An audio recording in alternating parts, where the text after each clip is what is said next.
Hello everybody. Today we're going to be reading part 3 of our story, The Lion, the Witch and the Wardrobe by C.S. Lewis. And I'd like you to look out for the word brave. I'm very brave. Are we ready? "Look!" cried Susan suddenly. "There's something among the trees." The whiskered furry face of a beaver peeked out at them. "Are you the sons of Adam and the daughters of Eve?" it whispered. And to show it was a friend, the beaver took out the handkerchief Lucy had given Mr. Tubness. "Poor fellow," he said, "that if anything happened to him, I must meet you here," the beaver told them. Then it added, "Aslan is on the move." Now none of the children knew who Aslan was, but at his name each of them felt something jump inside. Peter felt brave and adventurous. Susan felt as if beautiful music had just floated by, and Lucy got the feeling you have at the beginning of summer. But Edmund felt only mysterious horror. "And what about Mr. Tumnus?" said Lucy. "Where is he?" "Shh! Not here," said the beaver. "I must bring you where you can have a real talk." So they all hurried along behind their new friend and presently came to a large frozen river. A dam had been built across it, and on top of the dam was a little house.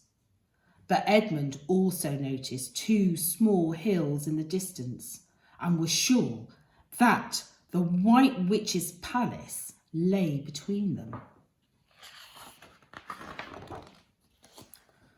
Mrs. Beaver was waiting for them, and in no time the children were seated round a table eating freshly caught fish and boiled potatoes with plenty of butter.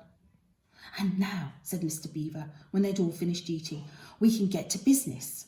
First of all, Mr. Tumnus has been taken to the Queen's house and turned into stone.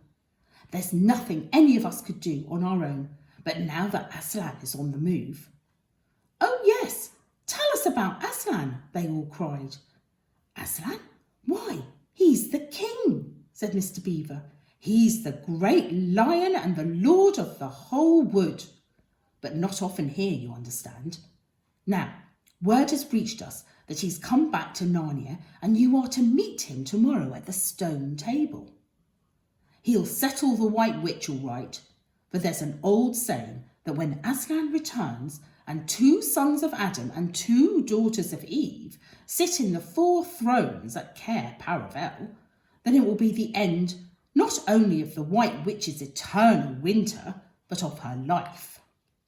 That's why she wants to get you all to her castle, where she can turn you all into stone, and so rule Narnia forever."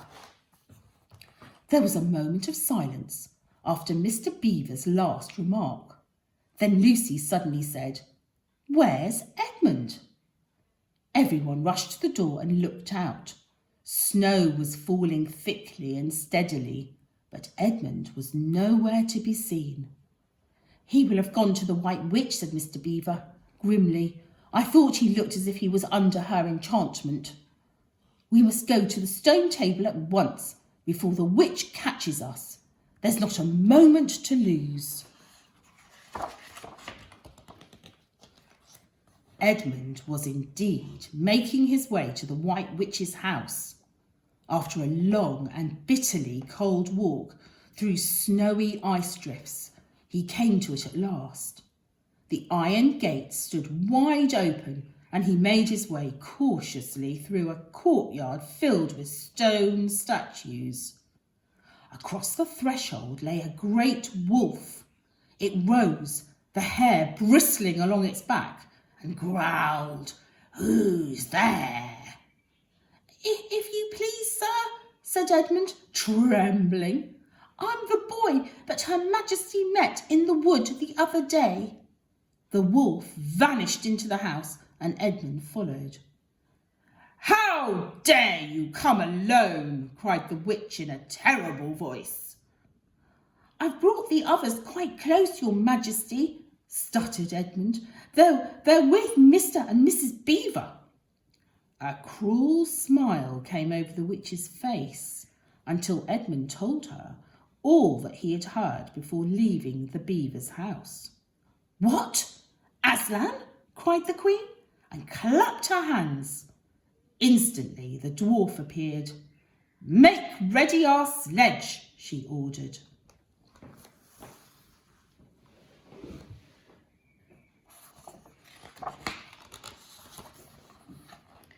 In the meantime, Mr. and Mrs. Beaver were leading the children along the riverbank.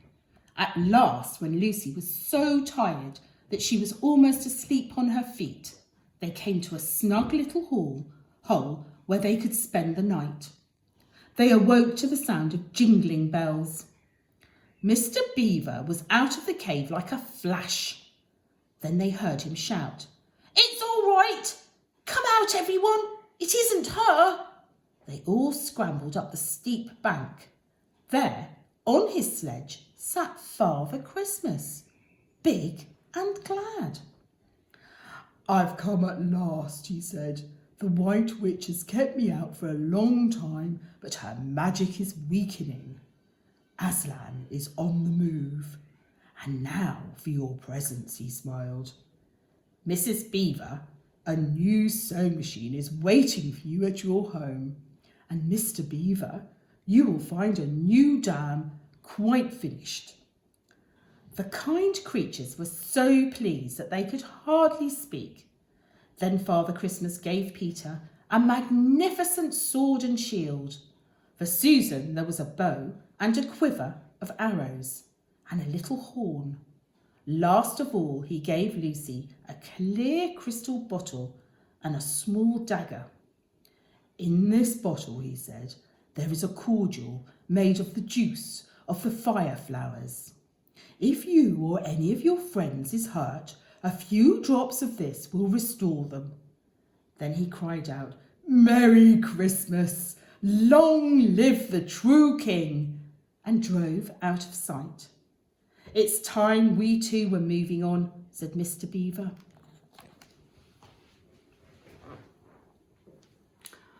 Bye everybody. See you tomorrow.